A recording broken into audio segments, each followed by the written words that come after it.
सिद्धिभ्यः मंगलम भगवान वीरो मंगलम गौतमो गणी मंगलम कुंद कुंदाद्यो जैन धर्मोस्तु मंगलम सर्वमंगल मांगल्यम सर्वकल्याणकारकम प्रधानम सर्वधर्माणां जैनं जयतु शासनं जैनं जयतु शासनं जैनं जयतु शासनं।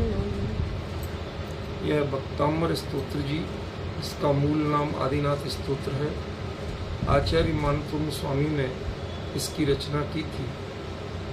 इसका मंगलाचरण करने के बाद हम 9वें छंद पे अपनी चर्चा चल रही थी, वही आगे चलाएंगे। भक्ताम्बर प्रणत मौलिमणि प्रभाणा मोद्योतकं दलित पापतमो वितानं सम्यक् प्रणम्य जिनपादयुगं युगादा वालम्बनं भवजले पततां जनानाम् आस्तां तवेस्तवनमस्तसमस्तदोषं त्वत्सङ्कथापि जगतां दुरितानि हन्ति दूरे सहस्रकिरणः कुरुते प्रभेव पद्माकरेषु जलजानि विकासवाञ्जी। यह जो अपना छंद चल रहा है इसका शब्दार्थ कर लें ताकि हमें ये रिन्यू हो जाए, वापस ताजा हो जाए। तब स्तवन आस्था, आपका स्तवन बस हो। क्यों बस हो, क्यों बंद करें? अस्त समस्त दोषम, मेरे सभी दोष अस्त हो गए हैं, नष्ट नहीं, अस्त हो। अस्त माने एक तरह से उपशम, क्षय। तत्संगतापि, इस उपशम की अवस्था में जीव को क्या होता है? अनुभव के काल में जैसा भगवान अनुभव कर रहे हैं वैसा कुछ देर के लिए सही, लेकिन तो वो जो पहचान होती है उसके बाद जो विकल्प की अवस्था में भगवान की ओर देखते हैं तो वो संकथा शुरू हो जाती है। दो लोग एक लेवल के हो गए, उन्हें एक दूसरे की माने वो फीलिंग पता है कौन कहाँ है, तो फिर वो बातचीत, जिसको दो एक लेवल के ही नहीं है तो वो बातचीत क्या शुरू करेगी?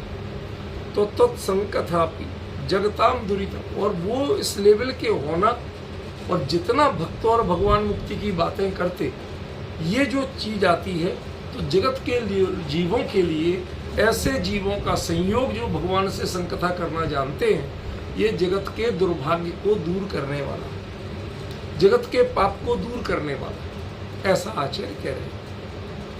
कैसे? दूरे सहस्र किरणा होते प्रभु।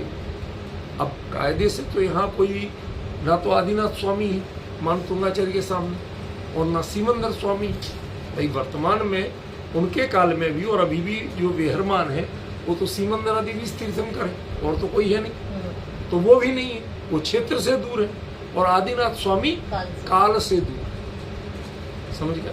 इसको न्याय की भाषा में कहते हैं क्षेत्र भी प्रकर्ष और काल से भी प्रकर्ष। ठीक है ना? तो कहते हैं दूर है। अब दूर आदिनाथ स्वामी लोग हैं तो काल से भी प्रकर्ष हो जाएंगे, और सीमंदर आदि स्वामी लोग हैं तो क्षेत्र से भी प्रकर्ष हो जाएंगे। दूर तो दोनों ही हैं, चाहे काल से दूर है चाहे क्षेत्र से दूर है। तो दूरे सहस्र किरणा, वो भगवान के लिए एक उपमा दे दी। कुरते प्रभैव, वो अपनी प्रभा ही करते हैं, वो खुद चमकते हैं, दूसरे को नहीं चमकाते। लेकिन पद्माकरेषु जलजानी विकास भांजी, पद्माकरों में जो जलज हैं वह विकसित होने लगते हैं। सूर्य उनको जगाने नहीं आता, खिलाने नहीं आता, लेकिन ये भी एक सहज संयोग है कि ऐसा होता है, कितनी ही दूरी हो तब भी हो। एक प्रश्न आया, थोड़ा आपको बताना चाहता हूँ, इससे संबंधित भी किसी ने हमसे प्रश्न किया था पिछले हफ्ते में। पिछले संडे की चर्चा की बात कि आप जो इसमें से अर्थ निकालते हैं, ये अर्थ कहीं लिखा नहीं मिलता। आप खींचतान के निकाल रहे, क्या कर रहे हैं समझ में ही नहीं आता। अब चूंकि हम लोग संस्कृत नहीं जानते, आप संस्कृत की ओट कर लेते हो, हमें मानना पड़ता है भाई ये तो संस्कृत के जानकार है, मान लेते भी हो सकता होगा, लेकिन उनकी तृप्ति नहीं हो रही थी। मैंने कहा था अगले संडे उत्तर दूंगा ताकि बाकी को भी पता चले, ये प्रश्न और कई लोगों के हो सकता है। तो एक आपको छोटा सा एग्जाम्पल देना चाहता हूँ, ठीक है, वो सुनो ध्यान से। एक व्यक्ति को एक 2000 साल पुराना, 2500 साल पुराना सोने का इतना सा टुकड़ा मिला, इतना सा। अच्छा, मोटाई भी ठीक ठीक थी और सोना ही था, कोई और नहीं था। उसके बाद उस पर कुछ लिखा हुआ था किसी प्राचीन, ठीक है। तो उसमें एक कीमत हुई सोने की, दूसरी कीमत हुई एंटीक की। सोने के हिसाब से जौहरी ने कहा, जो सुनार था, उसने कहा साहब ये 100 ग्राम का है और 100 ग्राम की इस समय कीमत इतने रुपए है।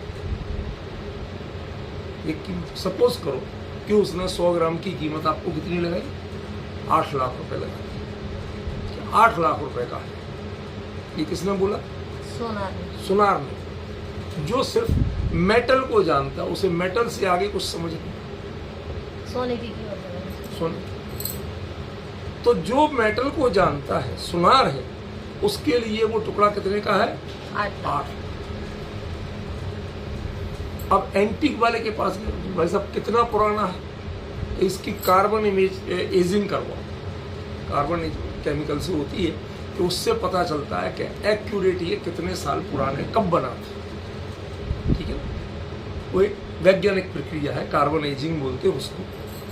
उस पर जमे हुए जो कार्बन होते हैं, वो कार्बन कितने साल पुराने हो चुके हैं उससे। तो उन्होंने कहा 2500 साल, तो 2500 साल पुरानी चीज आज मिल रही है। तो उन्होंने उसकी कीमत कर दी 80 लाख। दो लोग अलग अलग हो गए, चीज एक है कि दो है? एक चीज। उसके जो भौतिक रूप के जानकार हैं, उन्होंने उसकी कीमत लगाई 8 लाख। जो पुरातात्विक महत्व के जानकार हैं, उसमें भौतिकता नहीं, पुरातत्व, प्राचीन, दुर्लभता, उसने उसकी कीमत सीधी 10 गुनी कर दी, 80 लाख। अब उसमें कल्पना करो कि किसी महापुरुष के बारे में, किसी धर्म के बारे में, किसी चाहे बुद्ध हो, महावीर हो, किसी के बारे में लिखा था, ठीक है ना, जो खुदा था ना, वो उस पर लिखा था कुछ। अब जब वो चीज पढ़ी गई तो पता चला कि बुद्ध के बारे में थी। कल्पना, कोई हम ये तो दृष्टांत दे रहा हूं मैं, इसके पीछे कोई हमारे पास ऐसा बड़ा आधार नहीं है। मेरा उद्देश्य दृष्टांत से सिद्धांत समझाना, ठीक है। हमारे पास ना कोई ऐसी चीज है ना कोई आधार, तो सिर्फ बात कर रहा हूं, ठीक है। तो उसके बाद बौद्धों को पता चला, तो जापान वाले ने कह दिया साहब उसके 8 करोड़ देने को तैयार। कोरिया वाला कहता है 80 करोड़ देने को तैयार। कोई चाइनीज संगठन वाला मिल गया, वो तो भाई साहब हम तो 800 करोड़ देने को तैयार। अब मैं ये पूछना चाहता हूं कि वो चीज है कितने की?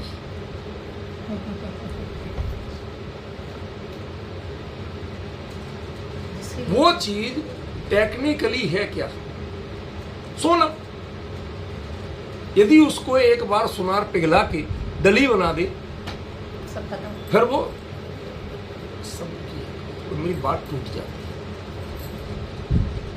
डली बना दी, उसके बाद खत्म कहां से हुआ? सोना तो बचा रहा, लेकिन फिर कीमत किसकी रह जाएगी? सिर्फ सोने की रह जाएगी। फिर 2 चीजें खत्म हो गई। कौन कौन सी? पुरातत्व और किस आमनाय की किसकी चीज, उसके भक्ति तो देंगे ना। भक्ति खत्म हो गई और पुरातात्विक वैल्यू खत्म हो गई, क्या रह गई? मेटलिक वैल्यू रह गई। अब वो उसको मेल्ड कर दिया यदि, अब वो 8 लाख से ऊपर नहीं बिकना। कहीं चले जाओ दुनिया में, 8 लाख से ऊपर नहीं बिकना। 8 लाख से ऊपर का कब था कि चाहे वो सड़ा खता कैसे ही दिख रहा, लेकिन कार्बन एजिंग उसको बता रही है तो 2500 साल पुराना है।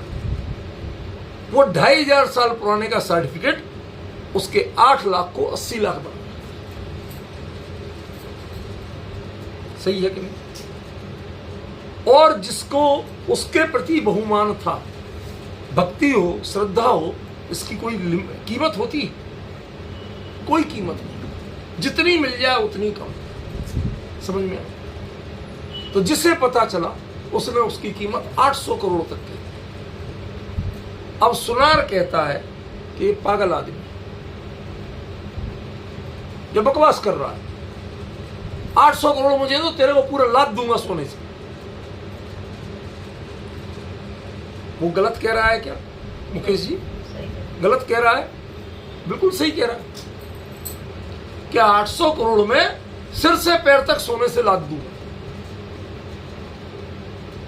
तुम्हारा सिंहासन तक सोने का बना दूंगा, बैठने। सही है क्या गलत? सही। उसके बाद भी वो इतने से टुकड़े हो गए, भाई साहब 800 करोड़ में भी सस्ता है हमारे लिए। क्यों? हमारे महात्मा बुद्ध का है। ये चीज दुनिया में किसी के पास नहीं है। मैं क्या कह सकता हूं कि साहब उनके जमाने में अजात शत्रु ने लिख के दिया था। कहते ये तो वो भी कम है, इसकी तो कोई कीमत ही नहीं है। ये तो चलो हमारी हिम्मत जितनी है, मैंने 800 करोड़ लगा दिया। अब बताओ 8 लाख, 80 लाख और 800 करोड़ में से कौन सी कीमत साची है? सभी साची। सभी साची नहीं। सामने कौन है उसके अनुसार कीमत है। आपकी नजर किस चीज पे है? जिसकी नजर सोने पे है, मेटलिक है, उसे वो 8 लाख से ऊपर का नहीं है, उससे ऊपर का नहीं है। लेकिन जिसकी नजर मेटलिक नहीं होकर के पुरातात्विक है, उसके लिए वह 80 लाख का ही है। क्योंकि पुरातत्व के मार्केट में इतनी पुरानी चीज वो सोने से नहीं बिकती है, वो लोहे की होती तो भी 80 लाख की जाती। मतलब सोने की तो कीमत ही नहीं मिल रही आपको, सोना आपका फ्री में जा रहा। जरा समझना, सोना आपका फ्री में जा रहा है। वो कांसे की होती, तांबे की होती, लोहे की भी होती, तो भी उतनी कीमत मिलना।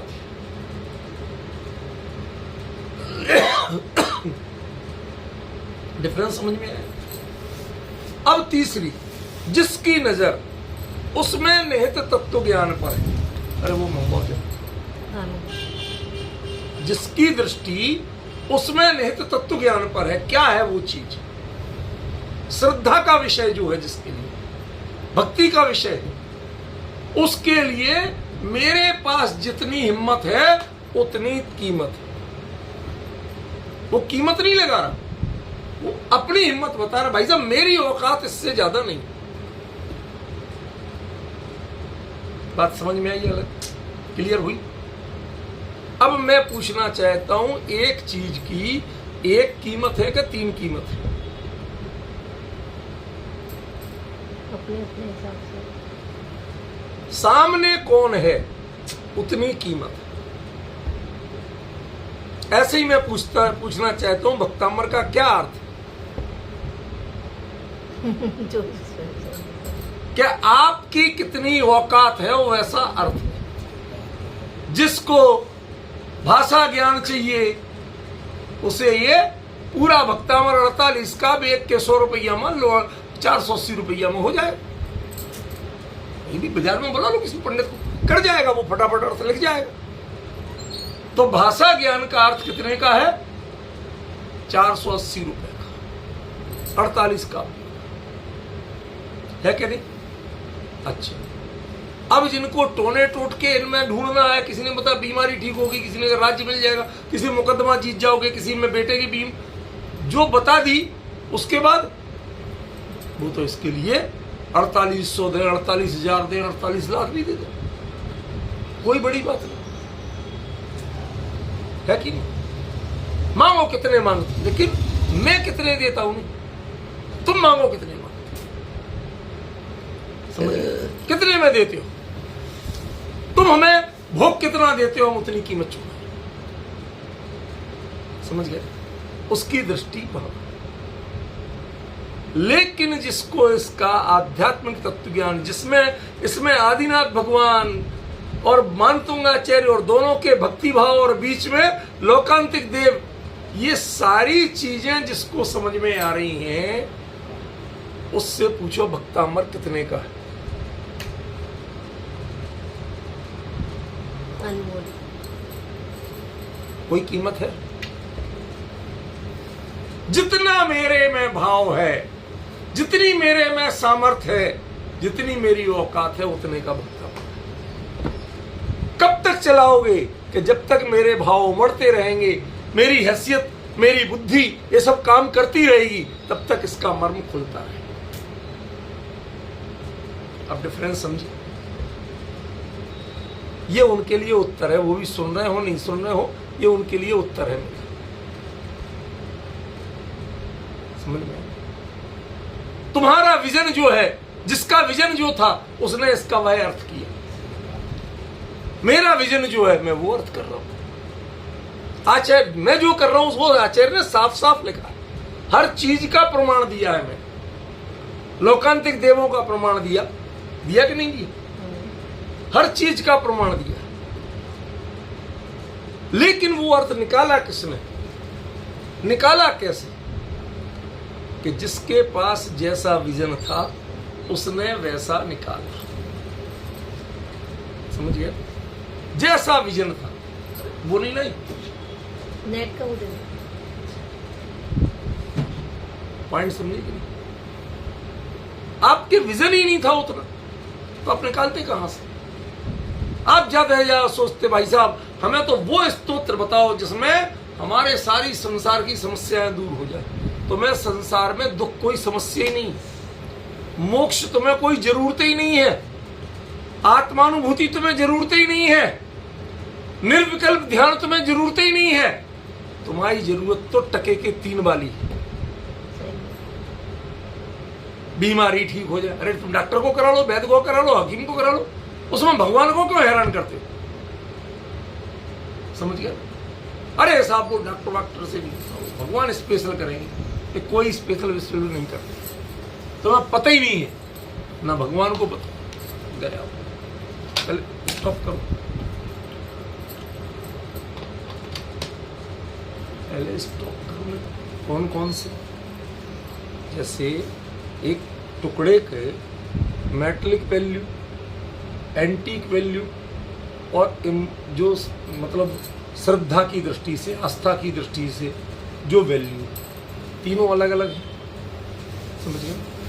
ऐसी ही यहाँ पर भक्तामर स्तोत्र में एक तो कोई भाषा की पंडिताई बता दे तो सबसे सस्ता काम, सबसे सस्ता।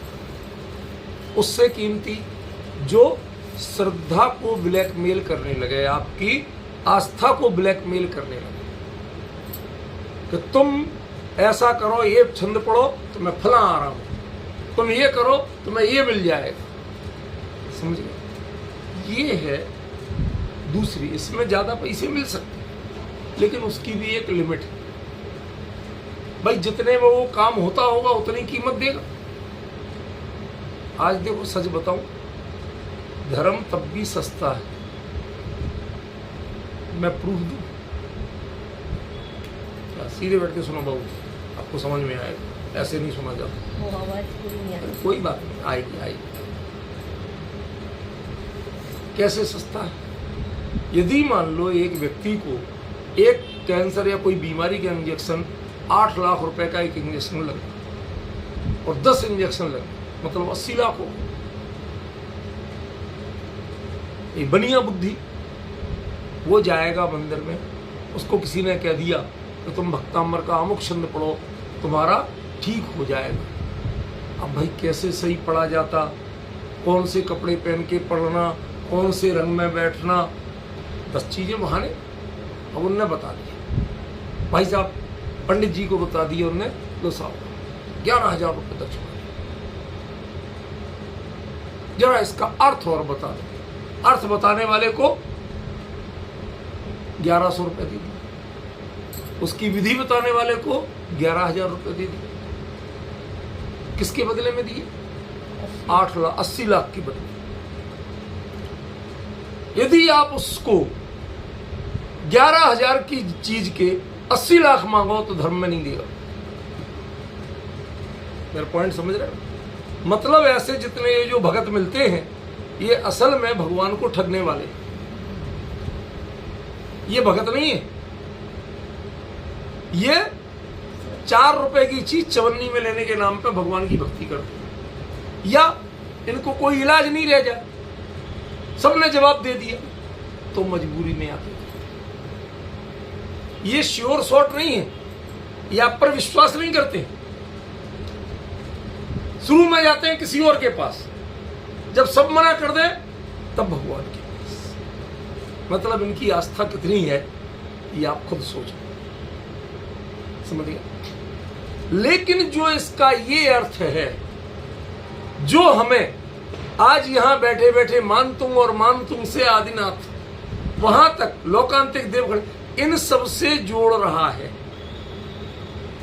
वो क्षमता एकदम अलग चीज है, उसका कोई मूल्य नहीं। जो समझ ले और जो समझा दे बस वही मूल्य है, और कोई मूल्य नहीं। कितने में समझाओगे कि तुम समझ जाओ, बस इतने में समझ ही में नहीं पाए तो कितने ही दे दो, उससे क्या होगा? कोई ये अंदर में समझने से समझ में आएगा, पैसों से समझ में नहीं। डिफरेंस समझ? तो इसकी जो चर्चा चल रही है उसका मतलब अब समझ गए। ये बहुत बेशकीमती, अमूल्य, कीमत नहीं चुकाई जा सके वो चर्चा है। इसलिए इसको जरा गंभीरता से लो, इसको ऐसे मजाक में मत लो, ये मेरा कहना। ठीक है, अब आज के इस विषय को शुरू करते हैं। आज का विषय है दूरे सहस्र किरणा कुर्ते प्रभे।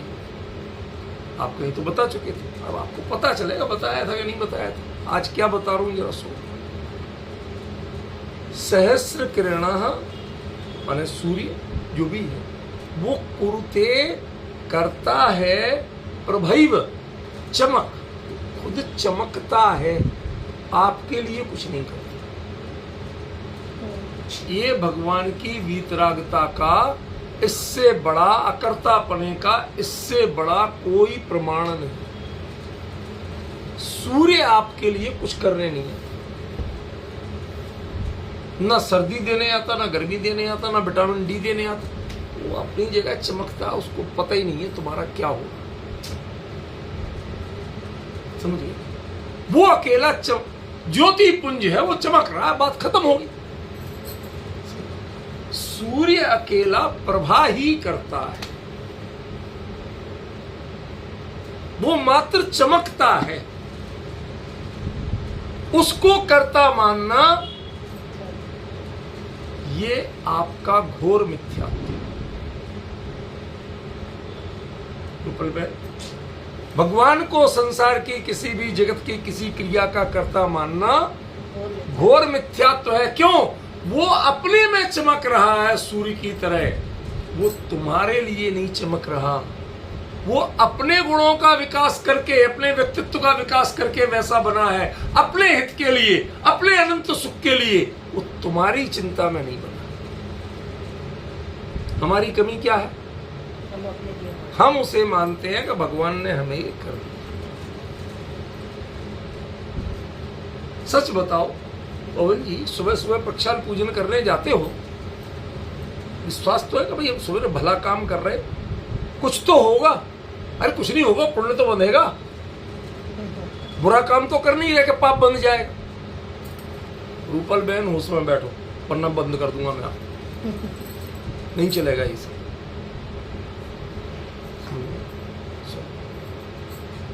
क्या काम? भाई हम पूजा कर रहे हैं, प्रक्षाल कर रहे हैं, जिन मंदिर में हैं, भले भाव से काम कर रहे हैं, तो पुण्य तो बनेगा कि नहीं बनेगा?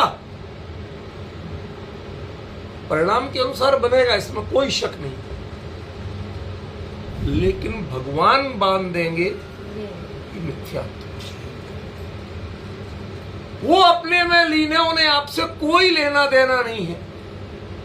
तुम उसी समय प्रक्षाल करते समय गृहीत मिथ्यात्व भी बांध सकते कि नहीं बांध सकते? तो क्या भगवान गृहीत मिथ्यात्व में निमित्त हो गए? ना, जब वो गृहीत मिथ्यात्व में निमित्त नहीं है तो तुम्हारे सम्यक दर्शन में निमित्त कैसे? सही बात। आपको खूब पढ़ाया गया कि वीतरागी जिनेन्द्र देव जिन बिंब, ये सम्यक दर्शन के निमित्त पढ़ाया गया कि नहीं पढ़ाया गया? तो फिर हमारे लिए ये भी बताओ कि जो गृहीत मिथ्यात्व मानते हैं उनके लिए गृहीत मिथ्यात्व को भी निमित्त है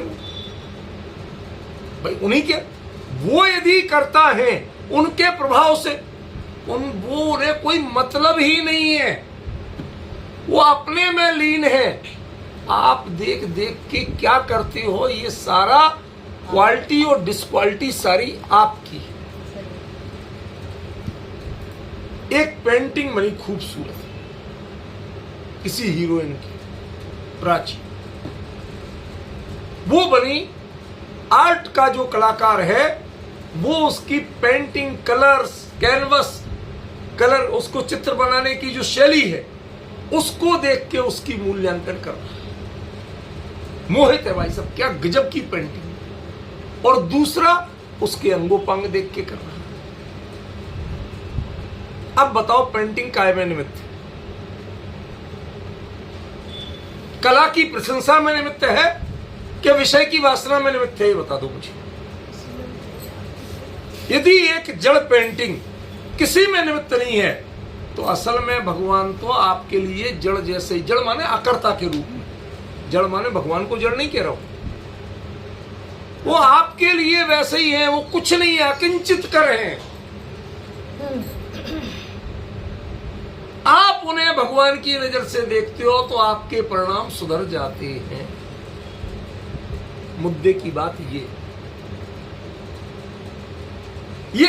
सारा जो इफेक्ट हो रहा है ना, उस इफेक्ट के कर्ता भी आप है, वो कर्म भी आप है। श्रेय उधर मिलता है, ये सही है, श्रेय दिया जाता है, कहा जाता है, माना जाता है, लेकिन भगवान वो श्रेय लेते नहीं। यदि उनके समोसरण में जाके आप पूछो, भगवान आपने इतना गजब का काम किया, ऐसी दिव्य धुनी खिलाई कि मेरा तो कल्याण हो गया, जीवन ही बदल गया, ऐसा यदि प्रणव व्याकरण में कोई पूछ ले, प्रश्न व्याकरण एक प्रश्न अंग होता है ना, उसमें प्रश्न होता है, ऐसे जिज्ञासाएं आदि दिया, तो वो असल में भगवान नहीं देते उत्तर। उसमें जो उत्तर होते हैं ना, वो गणधर ही देते। वो लिखते हैं कि उनके समय में कैसी कैसी मान्यताएं चल रही थी, लोग कैसी कैसी जिज्ञासाएं लाते थे। देखो टोडरमल जी का जो मोक्षमार्ग प्रकाशक है वो एक्चुअली प्रश्न व्याकरणांग जैसा है। टोडरमल जी के समय में जिन धर्म के एक एक पक्ष के बारे में कैसी कैसी मिथ्या मान्यताएं चलती, यहां कोई कहे वह फिर कहता है, ये शैलियां सुनिए, ये प्रश्न व्याकरण, और वो उत्तर दे रहे हैं, अरे भाई तुम सुनो, ये उत्तर ही तुम, ये शैली। तो प्रश्न व्याकरणांग में यदि ये पूछा जाए क्या भगवान आपके से हमें ऐसा कल्याण हुआ, तो उत्तर क्या आएगा? बोलो।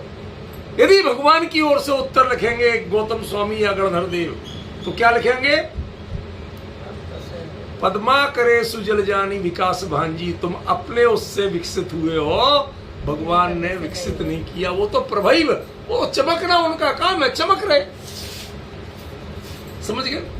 वो वीतरागता सर्वज्ञता उनका स्वरूप है, वो वीतरागी सर्वज्ञ निष्प्रह निर्विकार अपने बैठे हुए हैं। वो तुम्हें निर्विकारी बनाने वाले नहीं है, तुम्हें स्वीकारी बनाने वाले भी नहीं। ये कॉन्सेप्ट जो नहीं जानता है, इसका जिसको पता नहीं है, वो इस गाथा का, इस छंद का अर्थ नहीं कर सकता। मेरा प्रश्न समझ में आया? ये अकर्तावाद का कॉन्सेप्ट जो नहीं जानता है, वो इसका अर्थ नहीं कर सकता। आचार्य ने ये नहीं कहा कि उतने सूर्य इतनी दूर चमकता है और उसके कारण से नहीं कहा। आचार्य ने बड़ा सावधान प्रयोग किया। पर भाई वो तो चमकता, चमकना उसका काम है, चमक रहा। वो ये नहीं कहते कि उसकी प्रभा के कारण तुम्हारे सरोवरों में जल खिल जाते, कमल खिल जाते हैं, ये नहीं कह रहे। ये काम दूर उधर हो रहा है और ये काम इधर हो रहा है। बीरबल की खिचड़ी सुनी है? सुनी है कि नहीं? हाँ या ना बोलो। सुनी है? असल बात क्या थी? आपने जितनी सुनी सबने अधूरी सुनी। कि वो बांस के पेड़ पे एक देगची टांग के और नीचे जरा सी आग जला रहा। अकबर पूछते, मारे बीरबल क्या कर रहे हो? महाराज खिचड़ी बना रहा हूं। कहते वो 25 फीट ऊंचा बांस, वहां तुमने और इधर जरा सी आग, इसकी तो लो तक नहीं जा रही, वहां पकेगी कैसी? तो उसने कहा, महाराज जब आपने एक इनाम की घोषणा की थी कि फूस की रात में, पौष महीना उसको देसी भाषा में फूस बोलते, फूस की रात में बर्फीली यमुना में जो रात भर कमर तक पानी में खड़ा रहे, बिना चीखे, बिना रोए, बिना किसी ऐतराज किए, बिना कोई आग जलाए, समझ में आया? तो उसके लिए सुबह हम 1000 सोने की असरफियां देंगे। अब वो एक बेचारे की बिटिया का ब्याह नहीं हो रहा था, बेचारा परेशान था। तो वो बूढ़ा बेचारा हिम्मत करके खड़ा रहा, जो होगा देखा जाएगा, बचू नहीं बचू, कम से कम यदि बच गया तो बिटिया का ब्याह तो हो जाएगा। खड़ा रहा रात। अब सवेरे बादशाह का मन बदला। उसने कहा, यार ये तो पानी में खाली खड़े रहने के, खड़े खड़े के 1000 असरफियां मार रहा है। तो उन्होंने कहा, भाई तुम रात को खड़े रहे, किया क्या तुमने? तो कुछ नहीं महाराज, वो आपके महल में दिया जल रहा था, वो देखता रहा। तुमने तो आग सेक ली हमारे दिए की। समझे? तो क्या उन्होंने दिखाया कि यदि इधर आग है और उधर हांडी है, तो इधर की आग से उधर की हांडी पकती नहीं है। ऐसे ही करोड़ों मील दूर के सूर्य से कमल खिलते नहीं है। कमल अपनी हैसियत से खिलते हैं, अपने स्वभाव से खिलते हैं, और सूर्य अपने आप में चमकता है। उसका काम कमल खिलाना नहीं। इस अकर्तावाद को आप नहीं समझ पाए। आपने क्या अर्थ निकाला? सूर्य की किरण पड़ी नहीं और कमल खिले नहीं। कहते किरण भेजना ये सूर्य का काम नहीं है, वो सूर्य की किरण भी नहीं है। सुनना ध्यान से, रूपल बहन हिम्मत हो तो सुन लो ये बात। वो सूर्य की किरण नहीं है, भ्रम है आपको सूर्य की किरण है। वो मात्र अपने में चमकता है, उसकी कोई किरण धरती पे नहीं आती। फिर क्या है कि बीच में वहां से यहां तक जितने पुद्गल परमाणु हैं, वो पुद्गल परमाणु अंधेरे से उजाले के रूप में स्वयं परिणमते हैं, शीत से उष्ण स्पर्श के रूप में स्वयं परिणमते हैं। वो तो मात्र चमकता ही है, उसका काम यहां तक किरणें भेजना नहीं। वो किरणों के बहाने तुम्हें छूने नहीं आ रहा, वो तुम्हें खिलाने नहीं आ रहा। कर्तावादी जीव ऐसा व्यवहार करते हैं, ऐसा कथन करते हैं कि सूर्य की किरणें पड़ी, शीतल से थोड़ा सा गुनगुना स्पर्श मिला, क्यों? अंधेरे से उजाले का रूप मिला।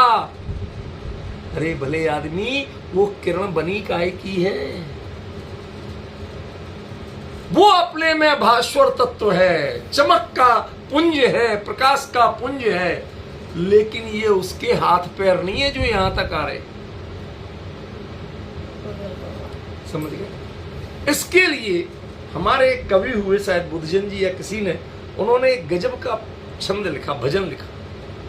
भूमि न होते चांदनी की ज्यों, त्यों नहीं धनी गे को ज्ञानी। एक आध दो बार सुना है होगा शायद, याद सुना है। क्या? चंद्रमा की चांदनी जहां जहां पड़ जाए, वो ये नहीं कहता भाई साहब टैक्स दो, रात भर तुम्हें जगमगाया है, सरकार तो टैक्स मांगती है, जितना करंट दे लाइट दे तो टैक्स लेती कि नहीं लेती? तो चंद्रमा कितना टैक्स लेता है आपसे चांदनी का? वो तो पूर्णमासी को पूरा चमकता रहता, सब जगह रोशनी करता, लेता है कुछ? चलो जगह का ही, जितनी जगह पे मेरी चांदनी पड़ गई उतनी जगह मेरी होगी। भूमि न होते चांदनी की ज्यों, कितना ही प्रकाश, वो कहता है भाई मैं तो गया ही नहीं वहां, मैं तो अपने चमक रहा। लेकिन आचार्य ने चंद्रमा का दृष्टांत क्यों नहीं दिया? क्योंकि चंद्रमा की चमक उसकी मौलिक नहीं, सूर्य का प्रकाश उसका मौलिक है। समझ गए? इसलिए चंद्रमा का दृष्टांत नहीं दिया। ओरिजिनल चीज होना चाहिए। भगवान का जो केवल ज्ञान का प्रकाश है वो ओरिजिनल चीज है, जैसे सूर्य का प्रकाश ओरिजिनल चीज है। लेकिन जैसे सूर्य अकर्ता है, जगत के कमल खिलाने के मामले में बिल्कुल अकर्ता है, वो आए ही नहीं, वो तो करोड़ों मील दूर आए ही नहीं, यहां उसने कुछ किया ही नहीं। ये पक्की बात है कि नहीं?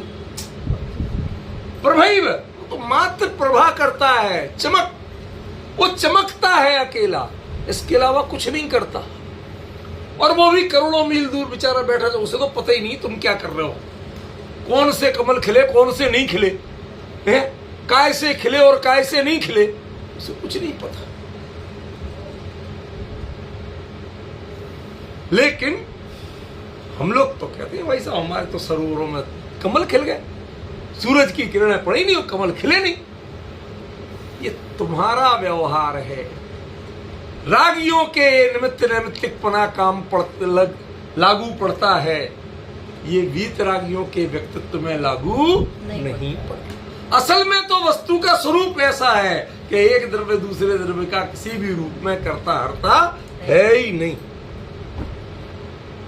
अभी कह दे कोई भाई साहब जहर खा के दिखाओ, मरना नहीं चाहिए, कह देंगे सही है, मैं तो तब भी नहीं मरूंगा। जो जड़ है ना पुद्गल, पुद्गल का असर पुद्गल पे होगा, मेरे पे नहीं होगा। कोई खाने वाला नहीं, चिंता नहीं कर रहा, बात बता रहा हूं कि पुद्गल का असर पुद्गल पे होगा, पौद्गलिक प्राणों का वियोग होगा, चैतन्य प्राणों का वियोग तुम्हारा जहर करने में समर्थ नहीं है। निमित्त नैमित्तिकपना ऐसे जड़ मिथ्या भावों पर लागू होता है, चैतन्य भाव पर, ज्ञान पर, प्रकाश पर ये निमित्त नैमित्तिकपना लागू नहीं होता।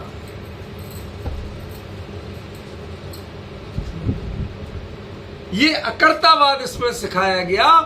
जिस भक्तामर में अकर्तावाद सिखाया गया, उस भक्तामर से लोग कर्तावाद का व्याख्यान करते हैं। सारे लोग 48 दिन, आजकल तो इतना महाराजों ने, इन लोगों ने मिथ्यात्व फैलाया हुआ है जिसकी कोई लिमिट ही नहीं, कोई सीमा नहीं है। 48 दिए जलाओ, तुम ऐसा जलाओ, इसमें इस छंद में, तुम इस छंद वाला जलाना, तुम्हारे यहाँ बीमारी है तो तुम्हारे लिए मुकदमा जीतना, तुम फला छंद जलाना, जिसकी नौकरी छूट गई वो फला छंद। हे भगवान, इतना मिथ्यात्व फैलाया हुआ है, सिर चकराता है। क्या आचार्य क्या कहना चाहते? तुम्हारा पुण्य पाप, तुम्हारे भाव तुम्हारे भाग्य विधाता हैं। पद्मा करेसु जल जानी विका। ये संसार तालाब है कहां? सूर्य पे तो तालाब है नहीं। सूर्य यदि तालाब को छूने आ जाए तो तालाब बचेगा? उसको मुड़े ही हो जाए कि एक बार देख तो हम, भाई साहब कहां है? भाई साहब वो ज्यादा नहीं, मात्र 100 मील की दूरी घटा दे अपनी, तो तुम्हारे एक भी ग्लेशियर नहीं बचेंगे, तालाब एक भी नहीं बचेंगे। समझ में आ रहा है भाई साहब? एंगल बदल दे, एक नहीं बचेंगे। उसको तुम कर्ता मानते हो जिसके व्यक्तित्व में ऐसी कोई क्वालिटी ही नहीं, उसमें जो कर्तापना लागू नहीं होता है उसको तुम कर्ता मानते हो। ऐसा भाव मान तुम, स्वामी ने कहा है दूरे सहस्र किरणा प्रते प्रभई। अरे भले आदमी ये नहीं पढ़े तुम संस्कृत के प्रभाई, प्रभा ही करता है वो और कुछ नहीं करता है। सूर्य मात्र चमकता है, उसमें ये कहां लिखा है कि वो कमल खिलाता है। पद्मा करे सुजल जानी विकास भांजी, ये देखो सहस्र किरणा एक वचन है, इसकी क्रिया कुर्ते है एक वचन है, प्रभा एक वचन है, समझ गए ना। और पद्मा करे सुजलयानी विकास भांजी ये बहुवचन है। इसका कर्ता और क्रिया अलग है, इसका कर्ता क्रिया अलग है। व्याकरण की दृष्टि से दो वाक्य भिन्न भिन्न है, तुमने दोनों को जोड़ा कैसे? तुमने ये अर्थ निकाला कहां से कि करोड़ों मील दूर सूर्य चमकता है और यहां सरोवर में कमल खिल जाते हैं। मैंने बताया था ना, वो एक मास्टर ने पूछा बच्चों से, एक हवाई जहाज 500 मील प्रति घंटे की रफ्तार से उड़ रहा है, बताओ मेरी उम्र क्या है? कोई नहीं बोला, एक बच्चा बोला मास्टर जी 42 साल। बताई तो तूने बिल्कुल सही है। कहीं बताई कैसे? मेरा एक भाई है वो 21 साल का है, ताऊ का बेटा, वो आधा पागल। तो पूरे पागल। भाई ऐसी बातें जो करे तो पूरा पागल ही हुआ और क्या हुआ? जिस दर्शन में अकर्तावाद आधार है, नींव है, यदि अकर्तावाद को हटा दिया तो जैन दर्शन नहीं बचेगा भाई साहब, कुछ नहीं बचेगा। सत्य, अहिंसा, दया, धर्म, इनकी बातें कौन से धर्म में नहीं है? बुरा मत मान। स्यादवाद अनेकांत नाम से नहीं है, लेकिन प्रयोग से सब धर्मों में है। कोई चीज तुम्हारे पास स्पेशल नहीं है। स्पेशल है तो सिर्फ एक चीज, उसका नाम अकर्तावाद। वस्तु स्वातंत्रवाद, हर वस्तु अपने आप में परिपूर्ण है, वो अपना कार्य करने के लिए पूर्ण समर्थ है, कोई एक दूसरे का कर्ता हरता नहीं है। जैन दर्शन का एकमात्र सिद्धांत है जो पूरे विश्व के किसी दर्शन के पास नहीं, किसी धर्म के पास नहीं। उसको तुम नीचे दबा के फिर अपना महल खड़ा करना चाहिए। तुम कैसे जैन हो मुझे समझ में नहीं। कैसे जैन हो तुम? आज मैं थोड़ा व्यथित हूं कोई बात बताने के लिए। जो हमारे यहां कई लोग जो कन्वर्टेड जैन है, कन्वर्टेड का मतलब आप हर किसी पे मत लेना, सात्विक अर्थ लेना। यहां मैं सीधे नाम से बोलता हूं, जो अग्रवाल जैन है, ये मूल में सारे के सारे वैष्णव मतानुयायी थे। कालकाचार्य ने इनको दिगंबर जैन बनाया। उनका नियम था जब तक 10 परिवार या 5 परिवार दिगंबर जैन नहीं हो जाएंगे जब तक आहार ही नहीं करते। उन्होंने अग्रवालों को, अधिकांश को दिगंबर जैन बनाया। लेकिन एक चूक रह गई कसम कराने से कि तुम मात्र दिगंबर मान्यता वालों में ही रिश्ते कर लो। अब उन्होंने कहा भाई साहब मेरा भाई तो हुआ नहीं दिगंबर और मैं हो गया, तो मैं भाई को भाई, बहन को बहन मानूं कि नहीं मानूं? भाई साहब वो तो हमें दुनिया का व्यवहार तो निभाना ही पड़ेगा। अब वो होते होते पहले भाई बहन रहे, फिर उधर की बेटी, इधर का लड़का, ये हो गए, सब खिचड़ी हो गई। अब वो आती है इस घर में या ये उस घर में जाते हैं, दोनों ने भाई साहब यहाँ के तो मान नहीं पड़ेंगे, वो वहां के मान नहीं पड़ेंगे, वो हमारी बुआ का है, वो मामा का है, वो चाचा का है, वो ताया का है। ये सब चक्करों में लिखते जैन हैं, लेकिन उनके संस्कार जैन नहीं है। ये आपको दृढ़ता से कह रहा हूं। आज जैन धर्म को सबसे ज्यादा खतरा कोई है, क्यों? क्योंकि ये जो गृहीत मिथ्यात्व की, कर्तावाद की मान्यताएं हैं, भगवान हमारे करता है, भगवान ऐसा कर दो, तुम करुणा निधान हो, हम पर दया करो, प्रभु अपनो विरुद्ध निहारो। ये सारी बातें आई कहां से? ये जैन मान्यता तो है ही नहीं, फिर आई कहां से? ये वहां से आई। उनके यहां दास्य भाव की भक्ति है, उनके यहां भगवान रागी है, करता है। हमारा भगवान तो वीत रागी, वो करता है ही नहीं। वो तो परमाणु मात्र की स्वतंत्रता का घोष करता है। समझ में? ये ऐसी मान्यता वाले जो अधकचरे लोग थे, आधी मान्यता कहीं की, आधी मान्यता कहीं की, समझे? इन्होंने वीतराग जैन धर्म का स्वरूप और उसकी परंपरा को कहने को कुछ लोग कह सकते साहब उन्होंने मंदिर बनवाए तो साथ में पद्मावती क्षेत्र पर स्थापित करवाए। मंदिर वीतराग के कहलाते हैं, लेकिन पूजा उनकी हो रही है, बड़ी मान्यता उनकी हो रही है।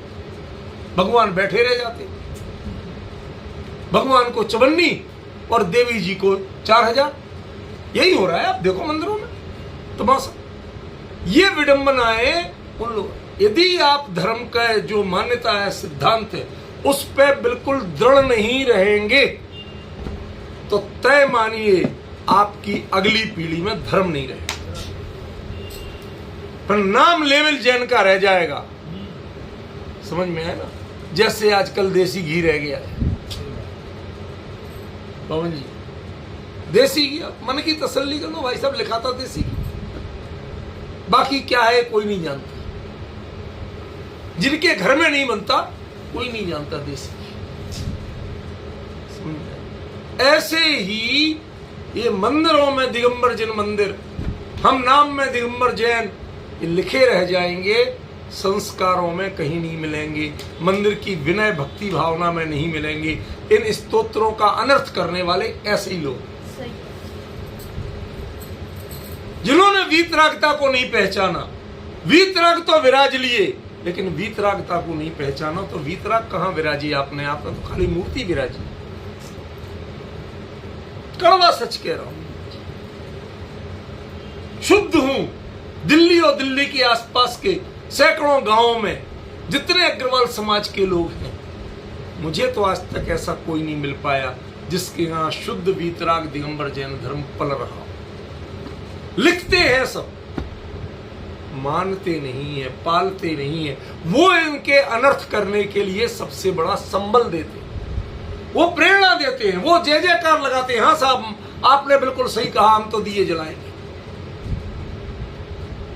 हमें तो भाई साहब बहुत काम हुआ। आपने कहा था फला नंबर का चंद का दिया जलाना, हमने जलाया, हम तो चकाचक। ये जो राग द्वेष की मान्यता है, आज एक सज्जन मिल गए मुझे, खुद कहते ये तो क्षुद्रदेव तो सारे व्यंतरादि हैं, इनको क्या मानना, लेकिन मानते थे। भाई साहब इसके बिना काम नहीं। हमारे यहां तो साहब आपको मानना ही पड़ेगा। मैंने कहा ठेंगे पे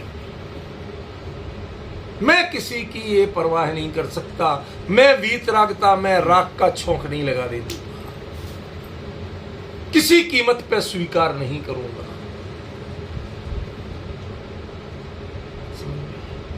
कहते फिर तो आपको बहुत परेशानी होगी।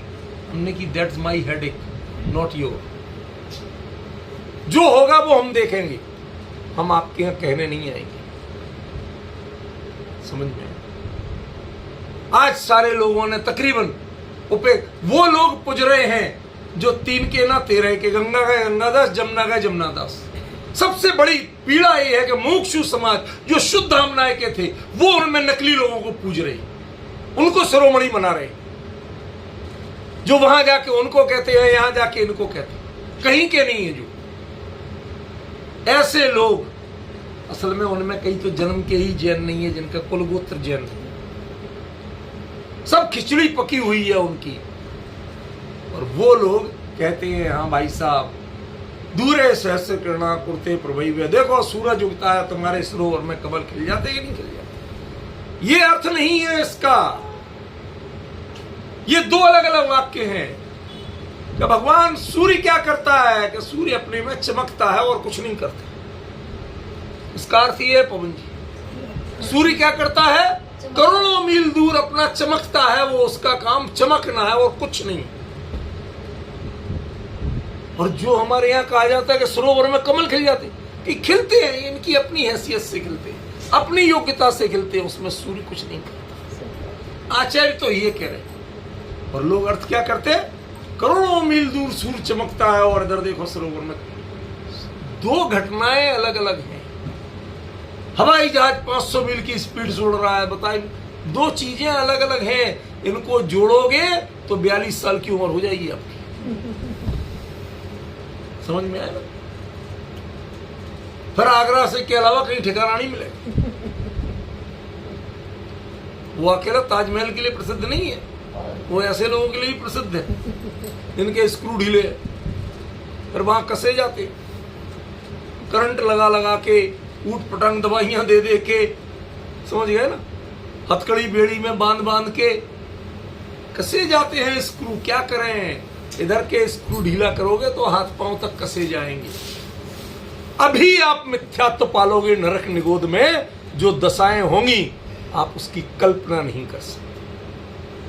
क्षुद्र स्वार्थ मांग रहे हो, हमारे ये समस्या हो जाए, वो समस्या दूर हो जाए, इसके चक्कर में तुम वीतराग भगवान और वीतरागता, भक्ति और संस्तवन, इनको खो रहे हो।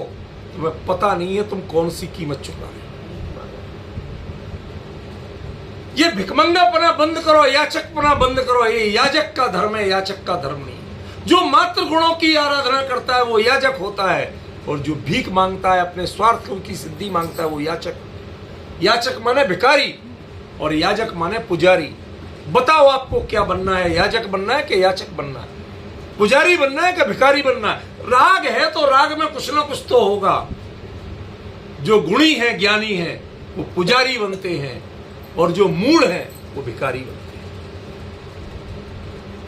ये भक्तामर स्तोत्र पुजारी का स्तोत्र तो है, भिखारियों का नहीं है। इसको आपने भिखारियों का बना दिया, ये सबसे बड़ा अनर्थ किया। इसलिए मुझे इतना खुलासा करके कहना पड़ रहा है कि आचार्य ने साफ साफ लिखा है, दूरे सहस्र। वो बेचारा दूर ही इतना है कि उसे पता ही नहीं है कि तुम्हारे तालाब कहाँ है, उसमें कमल है के नहीं है, और वे खिल रहे के नहीं खिल रहे, उसे पता ही नहीं है, मतलब ही नहीं। वो अपनी जगह चमकता है और कुछ नहीं करता। ऐव प्रभैव, प्रभैव माने अकेली चमकता है और कुछ नहीं करता। ये एव शब्द का अर्थ पावर देने के लिए नहीं है, एव शब्द का अर्थ अत्यंत अनासक्ति के लिए। वो इसके अलावा कुछ करता ही नहीं है, जानता ही नहीं है, मतलब ही नहीं है, ये इसका अर्थ। हम क्या करते, देखो साहब बहुत चमकता है ना, उससे खिल जाते। आचार्य ने एव लिखा, अरे वहां एव का अर्थ कुछ दूसरा है, समझ में? मैं इसके अलावा कुछ करते, भगवान क्या है, भगवान सिर्फ जानते ही हैं, ये ही जानते ही हैं और कुछ नहीं करते।